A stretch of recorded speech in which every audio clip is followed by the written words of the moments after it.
Ubisoft. When you hear that name, you probably think of two things: endless climbing in Assassin's Creed or running around causing mayhem in Far Cry. But now they've decided to dip their toes into the Star Wars universe. So what does that mean for us? Well, let's find out. Welcome, ladies and gentlemen, to my humble opinion on Star Wars Outlaws, the latest attempt by Ubisoft to convince us they're capable of handling a franchise as beloved as Star Wars. We're going to take a good look at the game, the story, the gameplay, and yes, even the glorious showing at Gamescom. Before we dive in, a quick heads up: Ubisoft was kind enough to give me a review key for this game. Thank you very much, but don't worry, no amount of corporate generosity will ever sway my cold dead heart. Now, when I think of Star Wars game, EA is usually the first name that comes to mind, given their chokehold on the franchise for years. So when Ubisoft announced Star Wars Outlaws, my first thought was, oh great, another chance to climb towers, but this time with lightsabers. But now that we are on the cusp of launch, we can finally dig into what this game is all about. If you had the opportunity of attending Gamescom this year and checked out Ubisoft's booth, you might have had a go at Star Wars Outlaws. And if you did, let me know in the comments of what you thought and if you finished the entire demo. For those of you who didn't make it, don't worry. Ubisoft isn't exactly known for Star Wars game, making this a particularly challenging franchise to work on, especially given the high expectations of Star Wars fans, and as Star Wars with its latest TV production is obviously running so amazingly profitable and well accepted. So are we getting the so-called quadruple A quality of a game? Well, Star Wars Outlaws is set in the well-known Star Wars galaxy, squeezed into the time between The Empire Strikes Back and Return of the Jedi. They've taken a leaf out of Solo, a Star Wars story, by focusing on the criminal underworld, the Hutts, the Pike Syndicate, and the Crimson Dawn. So don't expect to be swinging a lightsaber and fighting the Empire, instead you'll be mucking around with the smugglers and thieves. Honestly, it's a refreshing change of pace from the usual and repeating galactic save-the-universe nonsense. You play as Kay Vess, a thief with a dream to pull off a heist big enough to buy her freedom and maybe, just maybe, get a little peace and quiet. You'll forge alliances, take on jobs that are more likely to blow up in your face than pay off, and explore a mix of familiar and brand new planets. And yes, you will inevitably end up on Tatooine, because apparently we just can't get enough of that sandy hellhole. Now, the game does have some redeeming features. The cutscenes are well done, the voice acting is solid, and I love the music. The story kept me interested, at least for the most part. Pikes, Crimson Dawn, Hutts. But here's where the honeymoon ends. This is a Ubisoft game after all, which means it's got all the classic Ubisoft trademarks. You'll be sneaking around,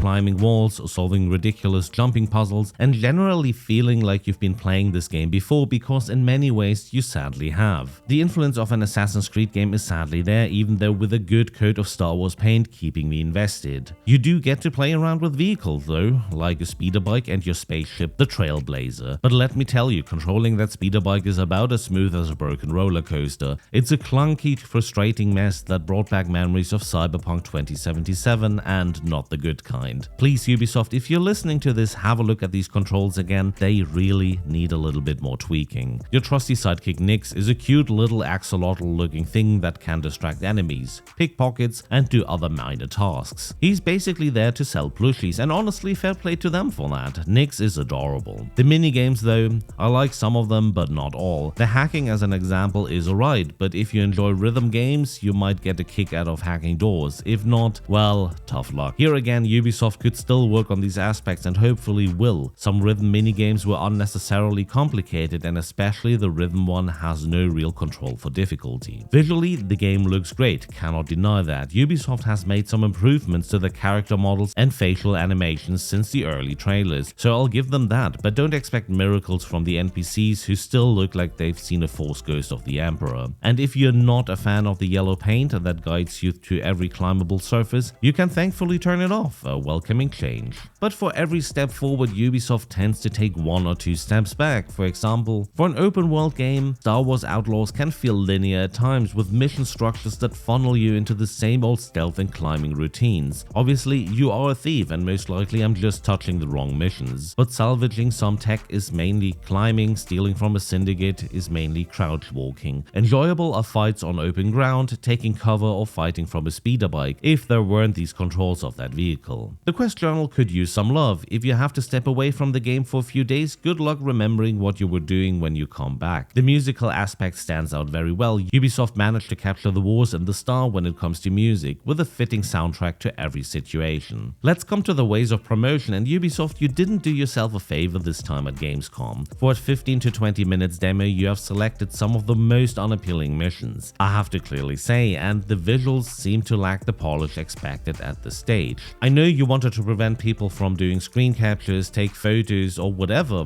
however you want to sell this game to gamers, so make sure to present your game as good as possible. Okay everyone, let's come to the requirements we have to talk about. Recommended for 1080p with 60 FPS, a high preset, you will at least need a GeForce RTX 3060 Ti or an AMD RX 6700 XT with 12GB of video memory, Intel Core i5 10400 or an AMD Ryzen 5 600X, at least 16GB of memory and 65GB of space on an SSD, which is pretty small for a game in my opinion nowadays. The latter is due to the fast loading of the environment while traversing the game, so trust me, place it on an SSD. So what is the final verdict on Star Wars Outlaws? Star Wars Outlaws is a decent game to play. I enjoyed most of the story and the gameplay. Shifting to an entire different settings of Star Wars, the criminal underworld is a welcoming change. I would definitely give this game the title of a AAA game, not going to lie, but when looking at the price, I shortly lost my faith in games. $69.99 for the standard edition and $129.99 for the ultimate edition. Obviously, the game gets a season pass, early access, cosmetics and more already included in the ultimate edition.